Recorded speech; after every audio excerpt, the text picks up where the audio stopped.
memang subkontraktor kita untuk pekerjaan strukturisasi di handphone, Pak. Totalnya ada 6 orang. Posisi mereka memang sudah lebih dari 1 bulan di Medan dan memang bekerja untuk proyek lain di Medan, Pak. Kami Pinjamina harus kasih. Siapa, Pak? Ya, itu harus wajib. Pertama ya, lokasi ya saya. Sehat semua. Ini sudah terakhir.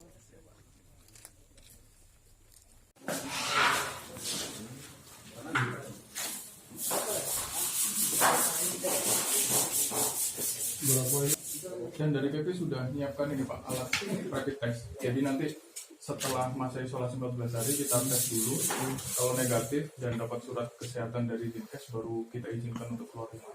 Ya. Hanya mau melihat kesiapan